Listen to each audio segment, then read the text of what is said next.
Hello everyone, welcome back to today's story. In this episode, Jack, Tien, Mom, and Uncle Dung come together on the farm to prepare for Christmas in the simplest but most meaningful way, decorating a humble pine tree right outside the house.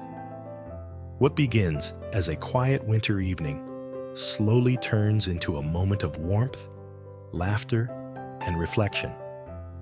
As Christmas approaches, Jack finds himself caught between the demands of work and the peace he's building with Tien, forcing him to choose what truly matters.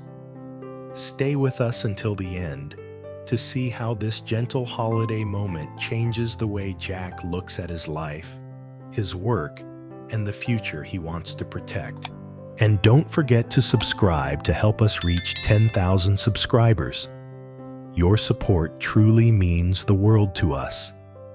The farm slowly slipped into a quiet winter dusk as Jack's pickup rolled through the gate. Thin mist hovered above the fields, and the air carried that familiar December chill that crept into your sleeves without asking. Tien stepped out first, rubbing her hands together and smiling when she saw the soft glow from the house windows. Inside, the lights were already on, warm and golden, like the farm itself was welcoming them home. Mom and Uncle Dung arrived not long after, their laughter echoing across the yard before they even reached the porch. Mom carried a small bag stuffed with ornaments she'd been collecting all week, while Uncle Dung balanced a box with tangled strings of lights, grumbling jokingly about how he could never remember which end plugged in first. "So, this is the famous Christmas tree you two keep talking about," Mom teased as she stepped inside, immediately scanning the living room. Jack scratched his head, a little sheepish. "Well, it's still outside. We thought we'd decorate it together." Tien laughed. "That way, it actually feels like Christmas." They all bundled up again and headed toward the old pine tree growing just beside the house. It wasn't tall or perfectly shaped, but it was sturdy, its branches thick and uneven, like it had grown stubbornly against the wind for years. Jack had cleaned the ground around it earlier, clearing fallen leaves and setting a small wooden stool nearby. Uncle Dung set the box down and clapped his hands. "All right, team, who's in charge of lights?" Mom immediately raised her hand. "Me. I don't trust any of you to not turn this into a mess." Jack laughed. "Fair enough." As they started untangling the lights, Tien knelt beside Mom, carefully separating knots while listening to Mom's constant commentary about which colors looked warmer and which reminded her too much of hospital hallways. "These ones," Mom said, holding up a strand of soft yellow bulbs, "feel cozy. Christmas should feel cozy, not flashy." Jack nodded. "Like home." Uncle Dung circled the tree, testing where the extension cord would reach. "You know," he said casually, "when Jack was little, he once tried to decorate a banana tree because he thought pine trees only existed in movies." Jack groaned. "Why do you remember everything embarrassing?" "Because it's my duty as your uncle," Uncle Dung replied proudly. Tien laughed so hard she had to lean against the tree. "I would have loved to see that." They worked slowly, wrapping lights around the trunk and branches, stepping back every now and then to see if it looked balanced. Jack lifted Tien slightly so she could reach a higher branch, steadying her carefully as she hooked the lights in place. "Careful," he murmured. "It's slippery." She smiled down at him. "I trust you." Mom watched them quietly for a moment, then turned away, pretending to fix a strand that didn't really need fixing. Once the lights were done, they moved on to ornaments. There weren't many store-bought decorations, mostly handmade ones Mom had brought. Small fabric stars, wooden bells, and tiny red ribbons tied into bows. "These are from scraps," Mom explained. "I made them at night when I couldn't sleep." Tien touched one gently. "They're beautiful. They last longer than plastic," Mom said softly, "and they carry memories." Uncle Dung hung a crooked wooden bell on a low branch and stepped back. "That one's definitely mine. If it falls, don't blame me." As the sky darkened, Jack finally plugged in the lights. The tree came alive instantly, warm yellow dots glowing against the deep green needles. For a moment, no one spoke. "It's perfect," Tien whispered.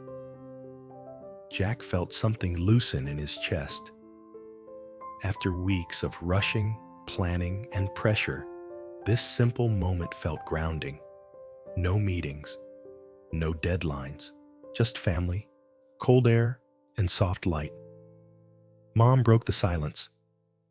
"We should take a picture." They gathered around the tree, Jack holding the phone out, while Uncle Dung complained about angles, and Mom insisted everyone stand closer. "Smile properly," Mom said. "This isn't a funeral." After a few tries, they finally got one that felt right. Not perfect, but real. They went back inside, hands numb from the cold, and sat around the small table with hot tea steaming between them. The tree lights were visible through the window, glowing steadily outside. Mom wrapped her hands around her cup. "I didn't think I'd get to do this again," she said quietly. Jack looked up. "Do what?" "Decorate a tree with everyone," she replied. "Life gets busy. People leave. Sometimes you don't realize how much you miss these things until you're sitting here again." Uncle Dung nodded. "That's why traditions matter, even small ones." Tien glanced at Jack, then said gently, "We want to make this a habit, every year, no matter how busy things get." Jack smiled. "Yeah, this farm deserves a Christmas." They talked late into the evening, about what Christmas used to be like when Jack was a child, about years when there was no tree at all, only candles and borrowed decorations. Uncle Dung joked about failed attempts at cooking holiday meals, while Mom corrected him every time his version didn't match hers. At one point, Mom reached out and squeezed Tien's hand. "Thank you for bringing warmth into this house." Tien felt her throat tighten. "I feel like this is my home too." Jack watched the two of them, heart full in a quiet, overwhelming way. Outside, the Christmas tree stood steady in the cold, its lights flickering gently, as if marking the beginning of something slower, softer, and more meaningful than all the noise he'd been living in lately. As the night grew deeper, Jack stood by the window for a moment, looking at the tree. For the first time in a long while, the future didn't feel heavy. It felt possible. After Mom and Uncle Dung drove away, the farm didn't feel empty. It felt settled. The kind of quiet that isn't lonely, just peaceful.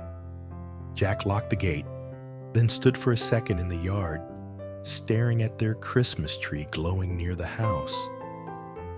The lights didn't flicker like cheap decorations in the city. They held steady, soft and warm, like they belonged there. Tien came outside with a blanket draped over her shoulders. "You're going to freeze out here." Jack smiled without looking away. "Just one more minute. I want to remember how it looks." She stepped beside him, and leaned into his arm. "It looks like a promise." Jack turned his head. "A promise of what?" "That we can have normal days," she said, "not just busy days." They went inside and moved slowly through the house, cleaning up the smallest things, even though everything was already tidy, straightening cushions, stacking the leftover ornaments back into the box, setting the teacups to dry. It wasn't about chores. It was about stretching the night longer because it felt like they'd finally caught something gentle. When Tien went to shower, Jack kept the stove going. The fire crackled and the heat warmed his hands as he sat there thinking. He didn't want to ruin this. He didn't want to drag the outside world into their living room, not on a night like this. So he made a quiet decision.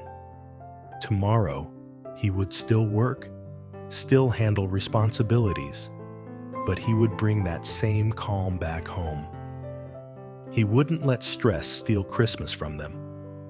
Tien returned in thick pajamas, hair damp, cheeks pink from warm water.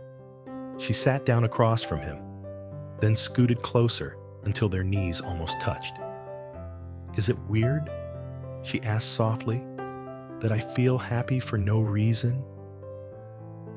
Jack shook his head. "That's the best kind of happy." She held his gaze. "I used to think happiness had to be earned by suffering first. Like you don't deserve peace unless you've paid for it." Jack's expression softened. "Maybe we've paid enough." Tien reached out and touched his hand. "Then let's keep it." They slept early. Not because Mom told them to, but because they actually wanted rest. The next morning, the farm was pale with winter light. Tien woke up first and went straight to the window. The Christmas tree outside still glowed faintly, the lights dim in daylight, but visible like tiny embers. She turned and shook Jack gently. "Come look." Jack blinked himself awake, then followed her to the window. He watched the tree for a long moment, then laughed quietly. "We actually did it." Tien grinned. "We did it with a whole team." Jack got dressed quickly, but instead of rushing out like usual, he stayed to eat breakfast with her. They shared hot rice and a simple bowl of soup. No phone calls, no frantic schedule. Just the two of them, and the faint sound of wind outside. Before Jack left for the company, Tien handed him a small cloth pouch. "What's this?" "A Christmas mission," she said, trying not to laugh. "Go to work. Be serious. But on your way home, stop by the market. I wrote a list." Jack opened the pouch and pulled out the folded paper. The list was neat and detailed. Candles, cinnamon, oranges, ribbon, flour, and something that made him pause. "Tiny bells?" Tien nodded with complete seriousness. "We need bells." Jack folded the paper. "Yes, boss."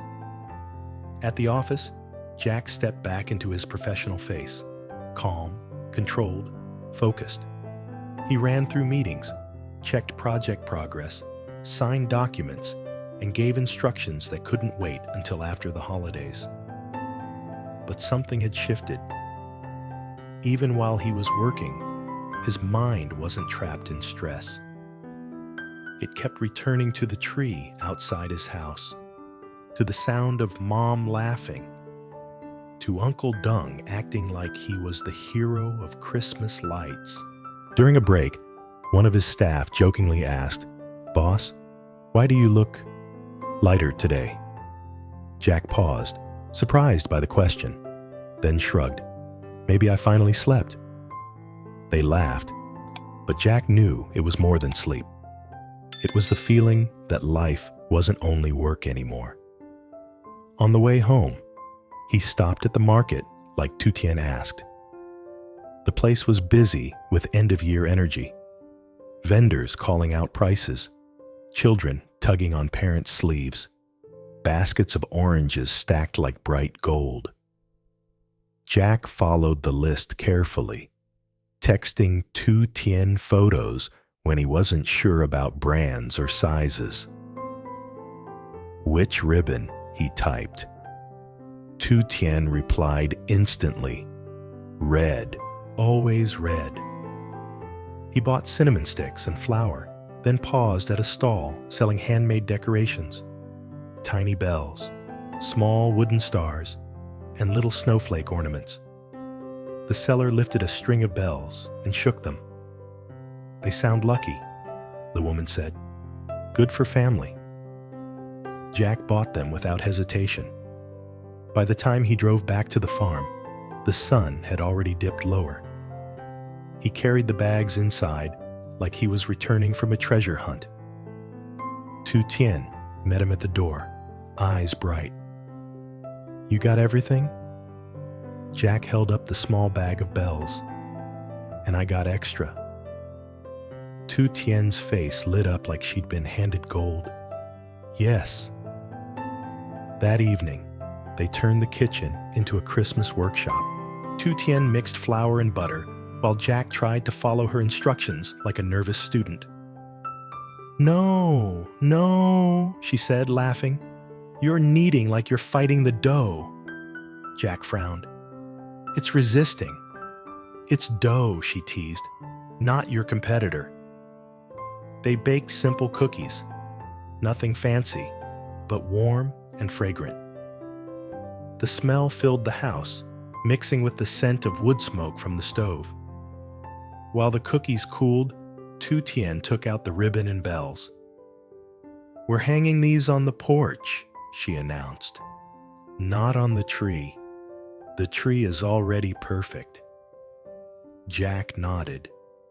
"Yes, boss." They hung the bells along the porch beam, tying red ribbon around each one.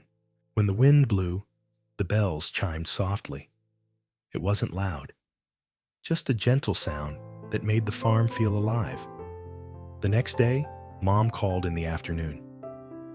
"How's my Christmas tree?" she demanded immediately, like she owned it. "It's still standing," Jack said, smiling. "And did you buy Tien warm slippers?" Mom pressed. Tien snatched the phone. "Mom, I'm fine. Jack is the one who forgets his jacket." Jack protested in the background, and Mom laughed so hard Tien had to pull the phone away from her ear. Before hanging up, Mom grew softer. "I'm proud of you two," she said quietly. "Not for the tree, for building a home." That night, Jack and Tien made small gift bags with the cookies, wrapping them in simple paper and tying them with ribbon. They didn't have a lot of money to waste on expensive gifts, but they had time, warmth, and effort, and somehow it felt more valuable. On Christmas Eve, they invited a few neighbors over. Nothing big, just tea and a little food. Uncle Dung came again too, acting like he had been appointed official Christmas inspector. He walked straight to the porch bells and shook them dramatically. "These are good," he declared. "These will scare away bad luck." Tien laughed, "Or scare away the chickens." Mom arrived a little later with a basket of oranges and a thick scarf for Tien. She wrapped the scarf around Tien's neck herself, like Tien was still a child. "Don't argue," Mom said firmly. "Christmas rule."